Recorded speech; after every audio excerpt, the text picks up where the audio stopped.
सरकार की महत्वपूर्ण परियोजना वाराणसी की दाल मंडी, जो कि इस समय सुर्खियों पे बनी हुई है। आपको बता दें कि वाराणसी की दाल मंडी के जो चौड़ीकरण है उसको लेकर ये काफ़ी सुर्खियों में बना हुआ है इस समय। नमस्कार, मैं नेहा द्विवेदी वाराणसी से। इस वक्त हम मौजूद है वाराणसी के दाल मंडी में। आपको बता दें कि ये मकान है, इस मकान में कुछ दिनों में शादी होने वाली है और इस मकान को एक अल्टीमेटम दिया गया है कि 5 बजे तक आपका मकान ध्वस्त कर दिया जाएगा। 5 बजे तक आप इसको खाली कर दीजिए। 15 दिन की मोहलत मांगी गई थी, लेकिन अभी तक नहीं हुआ है। 15 दिन से कम करके 5 बजे तक कर दिया गया है। यहाँ के जो लोग हैं, इनके परिवार के जो लोग हैं, उनसे बात करते हैं और जानते हैं कि ये आगे क्या करेंगे। अगर 5 बजे तक ये मकान नहीं खाली करेंगे तो जिस तरह से प्रशासन ने इन्हें धमकाया है, अब आगे इनकी क्या कार्रवाई होगी। जी क्या कहना चाहेंगे इस नोटिस को लेकर, जो कि ये नोटिस हम बता दें आपको कि ये नोटिस 1984 की है और अभी जाके लगाई गई है और अभी तक कहाँ था विकास प्राधिकरण। हमारा सवाल यही है और इनसे भी जानेंगे कि ये किस तरह की नोटिस है जो 1984 की नोटिस अब लगाई गई है। जी, अपना परिचय बताएं। जी, मेरा नाम मोहम्मद सुहेल है। मैं इनका पड़ोसी हूँ, जिनके यहाँ अभी शादी है। 11 दिन में आपने बताया 10 दिन में शादी है इनके यहाँ, और इनके यहाँ नोटिस लगाई गई है। और सुनने में आया है कि 5 बजे तक का ही समय दिया गया है इन्हें। और बहुत ही व्यंग्यात्मक चीज़ है ये, क्योंकि इसमें नोटिस में क्लियरली दिया हुआ है कि 1984 में इन्होंने एक एप्लीकेशन दिया था हमारी वीडियो को कि मेरा घर जर्जर है, मुझे उसकी मरम्मत करने के लिए आप अनुमति दे दीजिए। तो उसी को इनके खिलाफ यूज़ करते हुए यहाँ पे इनको नोटिस लगाया गया है कि इनका जो घर है वो जर्जर है और उसको तोड़ के मरम्मत करनी है। ये तो 2025 चल रहा है और 1984 की नोटिस है, इस पर क्या सवाल है? जी, वाराणसी विकास प्राधिकरण जो है 50 साल से जो है कुंभकर्ण की नींद सो रहा था, उन्होंने आज नींद खोली है, आज जागे हैं। तो आज वाराणसी आए हैं, उन्होंने दल मंडी देखा रहे ये घर तो ऐसे बना हुआ है, इसको तो वैसे बनाना चाहिए था। ये 50 साल से कहाँ थे? 50 साल बाद नोटिस यहाँ तक पहुँची है। बात की जाए तो पहले PWD, फिर PWD के बाद विकास प्राधिकरण, फिर नगर निगम, फिर बिजली विभाग। ये क्या हो रहा है? मतलब एक साथ सभी मकानों पे कब्जा हो रहा है क्या सभी अधिकारियों का और सभी क्षेत्रों का? Clearly they are exploiting our freedom of property, freedom of speech.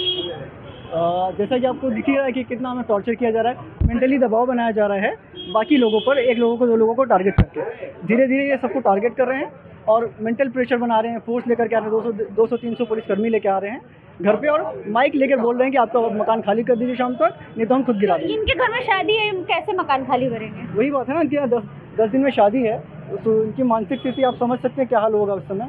इनकी माँ है, इनकी 6 बेटियाँ हैं। इनके घर में शादी आई है। हम अंकल से ही जानते हैं कि वो क्या करेंगे आगे, क्या निर्णय लेंगे। 5 बजे तक का समय दिया गया है आपको। अरे अब मेरा कहने मतलब ये है कि जैसा वो ले रहे हैं, चेक ले रहे हैं और कुछ ले रहे हैं, वो ले रहे हैं, तो समझ आया। आज घर है वो। आपके घर में शादी, आपने नहीं बोला कि मेरे घर में शादी, मैं अभी नहीं खाली कर पाऊंगा? नहीं, हम नहीं बोला। तो अगर वो आ जाएंगे पुलिस बल के साथ आपका घर गिराने, तब आप क्या करेंगे? तो गिरा देंगे, हम रहेंगे अंदर, मर जाएंगे हम। मतलब अपनी जान देने को भी तैयार है, लेकिन घर नहीं गिरने देंगे। मर जाएंगे, मार दो, गिरा दो, दे दो, हर कर देंगे।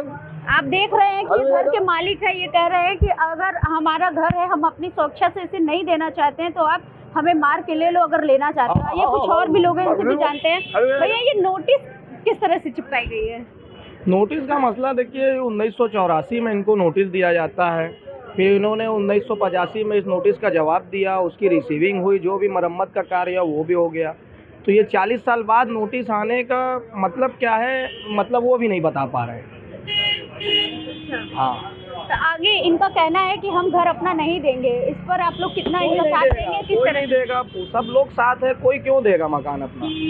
आप जबरदस्ती तो नहीं ना कर सकते किसी के साथ। इनके पास हाईकोर्ट का ऑर्डर है कि आप आपसी सहमति के बिना आप मकान नहीं ले सकते हैं, रजामंदी होगी तभी आप लेंगे। जब वो रजामंदी नहीं है, उससे आपकी सहमति नहीं बन रही, तो हम मकान जबरदस्ती तो खाली किसी का करवा नहीं सकते हैं। आप एक से एक हथकंडा अपनाइए, कभी बिजली विभाग को भेजिए, कभी वीडियो को भेजिए, कभी PWD को भेजिए। ये षड्यंत्र है, आप लोगों का? षड्यंत्र है, देखिए षड्यंत्र रचना उनका काम है।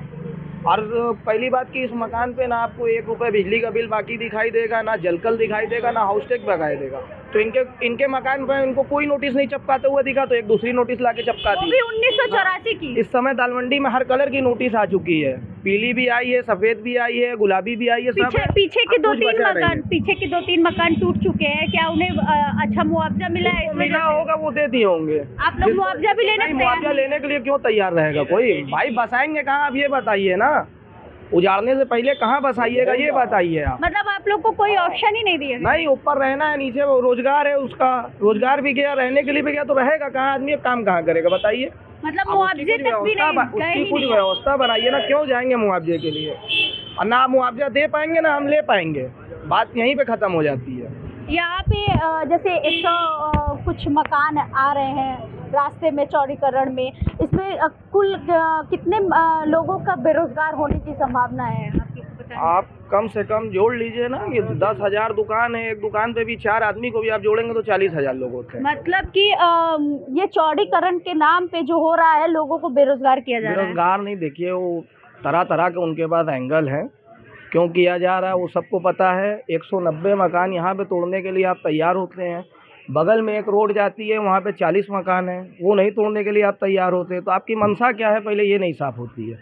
आप बगल से क्यों नहीं तोड़ देते हैं? 40 मकान जाएगा, राजस्व का भी नुकसान नहीं होगा, आप क्यों ज़्यादा राजस्व लगाने के लिए तैयार हैं? आप उधर से ले जाइए, आप बगल में ले जाइए, बगल से यहाँ से आप लेके जाएंगे, रोड पे भेजेंगे, एक रास्ता घूमेगा, वहाँ से आप मंदिर भी जाएंगे, घाट भी जाएंगे, वहाँ से आप जाएंगे, वहाँ से डिवाइड हो जाएगा, एक लोग घाट भी जा सकते हैं, इधर आप बीच की जो वहाँ भीड़ इकट्ठा होगी उसको कैसे संतुलित करेंगे? आप इस बात को नहीं ध्यान दे रहे। आपको खाली